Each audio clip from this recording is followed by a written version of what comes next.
যারা বাসিন্দা ছিল তাদের সবাইকে কিন্তু ঘূর্ণিঝড় আশ্রয় কেন্দ্রে সরিয়ে নিয়ে যাওয়া হয়েছে। বিশেষ করে কক্সবাজার শহরে কিন্তু জেলা প্রশাসনের কার্যালয় এলাকাকে ঘিরে 3টি আশ্রয় কেন্দ্র খোলা হয়েছে, যেখানের মধ্যে প্রায় 500 পরিবারে প্রায় 2500 লোককে গত রাত থেকে তারা আশ্রয় দিয়ে রেখেছে।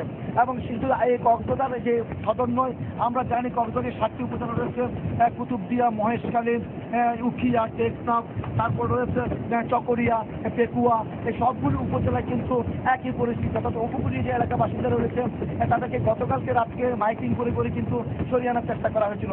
এক্ষেত্রে প্রশাসনের কর্মকর্তারা বলেছেন তারা আপ্রাণ চেষ্টা করেছেন প্রাণহানি ঠেকানোর জন্য যতটুকু লোককে আনা যায় তারা ততটুকু আনেছেন। তবে আমরা দেখেছি আশ্রয় কেন্দ্রগুলি ঘুরে ঘুরে সেখানে মূলত মহিলা এবং শিশুরাই আশ্রয় নিয়েছে, কোনো তেমন পুরুষ দেখা যায়নি। তা আমরা জানতে এসেছিলাম পুরুষরা একজন আশ্রয় কেন্দ্রে আসছে না, তাদের বক্তব্য ছিল পুরুষরা মূলত ঘরে থাকার চেষ্টা করে, যাতে ঘরের মালামাল তারা দেখার চেষ্টা করে, সেখানে পুরুষরা কিন্তু আশ্রয় কেন্দ্রে আসেনি। মূলত মহিলা এবং শিশুরাই আশ্রয় কেন্দ্রে আশ্রয় অবস্থান নিয়েছিল। তবে যে ক্ষয়ক্ষতির এখন পর্যন্ত বিশেষ করে বেশ কিছু, তবে আমি একটা কথা বলি যে গতকালকে ঠিক 6টায় আমরা যখন জানি গতকাল ঠিক 6টা বাজে তখনই কিন্তু 2 নম্বর স্থানীয় সতর্ক সংকেত দেখিয়ে দিতে বলা হয়েছিল। ঠিক তার কিছুক্ষণের মধ্যে অতর্কিতভাবে ঘূর্ণিঝড়ের সতর্ক সংকেত বাড়িয়ে 7 নম্বরে নিয়ে আসা হয়। 7 নম্বরের পরপরে আমরা দেখেছি ঠিক 7 নম্বরটি যখন সকাল 8টা থেকে 7 নম্বর বিপদ সংকেত জারি করা হয় এবং এরপর ঠিক সন্ধ্যার আগে করে 6টার দিকে করে 10 নম্বর মহাবিপদ সংকেত জারি করা ঘোষণা করা হয় কক্সবাজার এবং চট্টগ্রাম উপকূলে।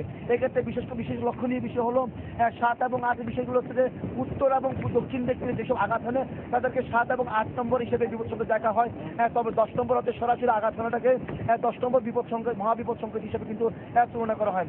আমরা দেখেছি 1991 সালের যে ঘূর্ণিঝড় হয়েছিল সেই 1991 সাল থেকে শুরু করে সর্বশেষ যে ঘূর্ণিঝড়, সবগুলি ঘূর্ণিঝড়ে কিন্তু একটি চিত্র রেখেছে, তা হলো ঘূর্ণিঝড় যখন আঘাত হানে ঠিক তার আগে কিন্তু ব্যাপক বাতাস হয়, আবার ঠিক ঘূর্ণিঝড় যখন অতিক্রম করে চলে যায় ঠিক তারপর পরে কিন্তু আবারও সেই একই জায়গায় যায়। এখন যে ঘূর্ণিঝড়টা আঘাত এনে মূলত কক্সবাজার উপকূল আঘাত হানছে বলে আবহাওয়াবিদ আমাদেরকে জানিয়েছে। এখনই কিন্তু চট্টগ্রাম এবং কক্সবাজার উপকূলকে 10 নম্বর মহাবিপদ সংকেত দেখিয়ে দিতে বলা হয়েছে এবং সে সাথে কিন্তু অন্যান্য যে বন্দরগুলি রয়েছে সেখানে 8 নম্বর মহাবিপদ সংকেত তারা বলবৎ রেখেছে।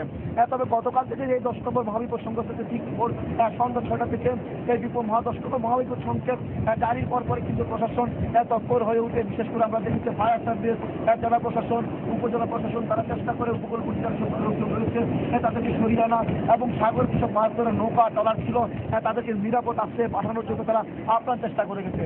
এর মাঝে আমরা লক্ষণীয় একটি বিষয় দেখেছি যে তারা খুব দ্রুততম সময়ের মধ্যে কিন্তু উপকূলবর্তী এলাকা থেকে নারী এবং শিশুদেরকে আনলো, কিন্তু পুরুষদের আনতে পারেনি। এখন যে ঘূর্ণিঝড়টি আঘাত ছেড়েছে এবং যে জলোচ্ছ্বাসের যে আশঙ্কা করা হচ্ছে বাটার সময় কিন্তু আপনি জানেন যে 1991 সালে যখন ঘূর্ণিঝড়টি হয় তখন ছিল ভরা জোয়ার, সেই কারণে কিন্তু 15 থেকে 17 ফুট কিন্তু জলোচ্ছ্বাস হয়েছিল এবং যেখানে ব্যাপক ক্ষয়ক্ষতি হয়েছিল। এরপরে আজকে যে ঘূর্ণিঝড়টি এখন আঘাত হানছে সেটি কিন্তু ভাটার সময় আমরা দেখতে পাচ্ছি এরপরে ভাটার সময় কিন্তু পানির যে স্রোত, ঢেউর যে তোর তা কিন্তু ভয়াবহ রূপ দিতে পুরো সাগর এবং পরিবেশ দুর্যোগ প্রকৃতির যে রুদ্ররূপ সেই রুদ্ররূপ নিশ্চয় না থেকে বিশ্বাসযোগ্য হয় না এবং যে বাতাসের যে গতিবেগ সেই গতিবেগের কাছে যেন সব কিছু হার মানছে। এই কক্সবাজার উপকূলে আমরা বিভিন্ন জায়গায় খবর নিয়েছি, বিশেষ করে কুতুবদিয়ার ব্যাপারে সবাই সংখ্যা প্রকাশ করছে এবং কুতুবদিয়াকে ব্যাপক ক্ষয়ক্ষতি হতে পারে কিন্তু আশঙ্কা থেকে যাচ্ছে।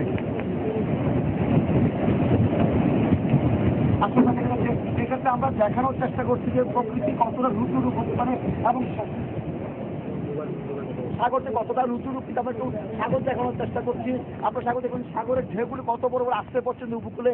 এখন আমরা যে কলাতলি পয়েন্ট রয়েছে আমরা সকালে যখন আসি সে ভাটার সময় কিন্তু পানির তোর ছিল অনেক দূরে, কিন্তু এখন যখন ঘূর্ণিঝড় আঘাত হচ্ছে এখন কিন্তু ক্রমশ এগুলো আসতে পড়ছে এবং বিশাল বিশাল ঢেউ আসতে পড়ছে পুরো সমুদ্র উপকূলীয় এলাকার মধ্যে। কক্সবাজারের যে পুরো উপকূলীয় এলাকা বলছি আপনি পুরো কিন্তু একই যেতে আপনি জানেন যে পৃথিবীর দীর্ঘতম সমুদ্র সৈকত অবস্থান কিন্তু এই কক্সবাজার, যার তার দৈর্ঘ্য প্রায় 120 কিলোমিটার, অর্থাৎ 120 কিলোমিটার উপকূলীয় এলাকায় কিন্তু একই চিত্র এই বিশাল আকৃতির ঢেউ। এখন যারা আশ্রয় কেন্দ্রে অবস্থান নিয়েছে তারা খুব চিন্তিত অবস্থানে, তাদের পরিবার পরিজন অর্থাৎ যারা বাসায় রেখে এসেছিল তাদের কি অবস্থা সে বিষয়ে তারা উদ্বিগ্ন অবস্থায় আছে, উৎকণ্ঠার মধ্যে আছে। গত রাতে আমরা কথা বলেছিলাম উৎকণ্ঠার মধ্যে। আপনারা দেখতে পাচ্ছেন সাগরের দিক চিত্র, এটা একটু পরিষ্কার করে দেন। যে উদ্বেগ উৎকণ্ঠা তারা গত রাত থেকে ছিল, সেই উদ্বেগ উৎকণ্ঠা বরং এখন আরো বাড়িয়ে দিচ্ছে, যেহেতু জানেন যে সকাল থেকে শুরু হয়েছে, ঘূর্ণিঝড় অতিক্রম করে যাচ্ছে সেন্ট মার্টিন হয়ে টেকনাফ হয়ে এখন কক্সবাজার উপকূল অতিক্রম করছে।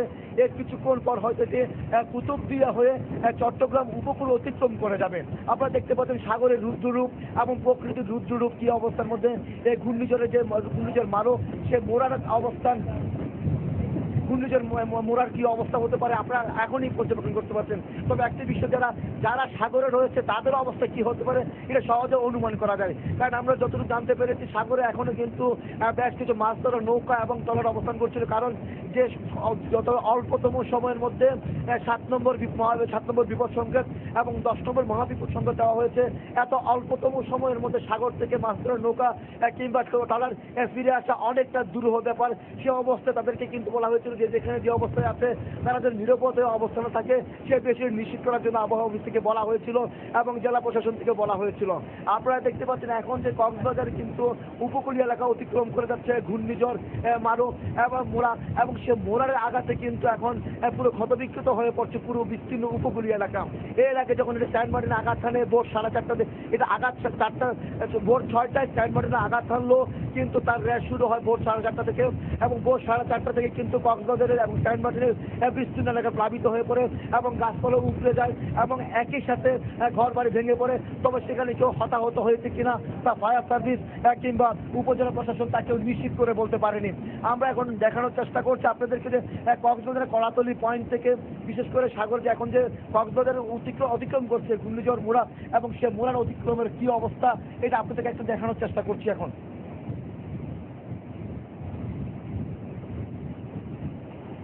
প্রিয় দর্শক, আপনারা জানেন গত 4 থেকে 5 দিন আগে মধ্য বঙ্গোপসাগর এবং তৎসংলগ্ন এলাকায় প্রথম লঘুচাপ সৃষ্টি হয়। তীব্র গরমের ফলে কিন্তু লঘুচাপটি যখন তীব্র গরম অনুভূত হচ্ছিল তখন বলা হচ্ছিল যে সাগরে লঘুচাপ সৃষ্টি হতে পারে, এবং সে আশঙ্কায় সত্য প্রমাণিত হলো এবং সাগরে লঘুচাপ সৃষ্টি হলো। সে লঘুচাপটি ক্রমশ শক্তিশালী লঘুচাপে রূপান্তর হয় এবং সত্য লঘুচাপে রূপান্তর হওয়ার পরে কিন্তু সেটি ঘূর্ণিঝড়ের নিম্নচাপ এবং পরবর্তীতে ঘূর্ণিঝড়ে রূপ দেয়, এবং সে ঘূর্ণিঝড়ে ক্রমশ বঙ্গোপসাগরের উত্তর পূর্ব দক্ষিণ পশ্চিম হয়ে চট্টগ্রাম এবং কক্সবাজার উপকূলের দিকে ধেয়ে আসে।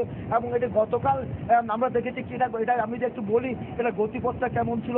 আমরা যখন গতকাল ভোর 6টার দিক জানি এটা ছিল চট্টগ্রাম বন্দর থেকে 585 কিলোমিটার দূরে, কিন্তু এটা ঘন্টায় 18 কিলোমিটার গতিতে প্রথম দিকে অগ্রসর হলো, পরবর্তীতে আরো শক্তিশালী হয়ে আরো জোরদার হয়ে যেতে আরো দ্রুত গতিতে উপকূলের দিকে এগিয়ে আসে। বিশেষ করে এখন পর্যন্ত এটি কক্সবাজার উপকূল অতিক্রম করে যাচ্ছে, এটা আবারও আরো জোরদার হয়ে কুতুবদিয়া হয়ে এটি চট্টগ্রাম উপকূল অতিক্রম করতে পারে বলে আশা জানিয়েছেন আবহাওয়া অফিস। তবে এখন পর্যন্ত কিন্তু চট্টগ্রাম এবং কক্সবাজার উপকূলকে 10 নম্বর মহাবিপদ সংকেত দেখিয়ে দিতে বলা হয়েছে, এবং 10 নম্বর মহাবিপদ সংকেত যে কতটা ভয়ঙ্কর হতে পারে এই চিত্র সামান্য চিত্র, এবং সাগরের যদি প্রকৃতি চিত্র দেখানো যেত তাহলে বোঝা যেত যে 10 নম্বর মহাবিপদ সংকেতটা কত ভয়াবহ হতে পারে। আপনারা দেখতে পাচ্ছেন যে মানে এখানকার যত রকমের স্থাপনা আছে সবগুলো স্থাপনা কিন্তু বাতাসে যে গতিতে সে গতিবেগের কাছে হার মানছে সবকিছু। এবং সে সাথে তবে একটি বিষয় লক্ষণীয় ছিল, যদি আজ এই জোয়ারের সময় এই ঘূর্ণিঝড়টি যদি অতিক্রম করতে তাহলে কিন্তু ক্ষতির মাত্রা আরো বাড়তে বলে স্থানীয়রা জানিয়েছেন। আপনারা জানেন যে যদি জোয়ারের সময় ঘূর্ণিঝড়